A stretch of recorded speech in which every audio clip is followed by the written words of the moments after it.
ওয়ালাইকুম। আজকে রান্না করেছি আমি কই মাছ আলু দিয়ে কাঁচকলা দিয়ে ঝোল। এখন দেখাবো প্রস্তুত প্রণালী। কোথাও যাবেন না, আমার সঙ্গে থাকুন। কই মাছ ভালো করে ধুয়ে হলুদ লবণ দিয়ে মাখিয়ে রেখেছি, এখন ভেজে নিব। তেল দিয়ে দিয়েছি, তার মধ্যে পেঁয়াজ ছেড়ে দিলাম, পেঁয়াজ বেরেস্তা করে নিব। ওই তেলের ভিতরে মাছ ভেজে নিব।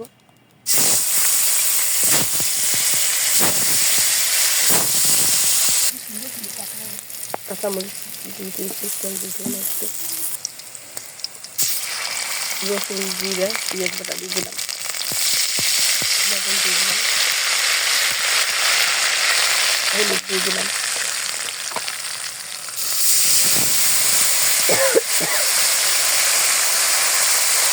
মশলাটা এখন পাই দিয়ে দিচ্ছি, মশলাটা এখন ভালোভাবে কষিয়ে নিব।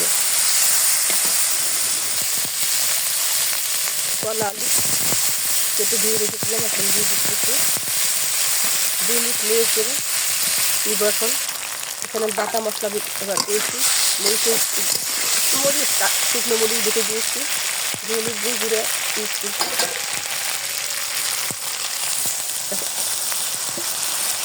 10 জন পাই দিয়েছি, আমি ঢাকনা দিয়ে রেখে দেবো।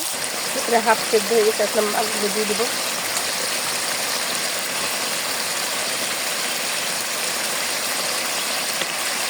আবার ঢাকনা দিয়ে 2 মিনিট করে ঢেকে দেবো। এখন আমি জলের পানি দিয়ে দেবো।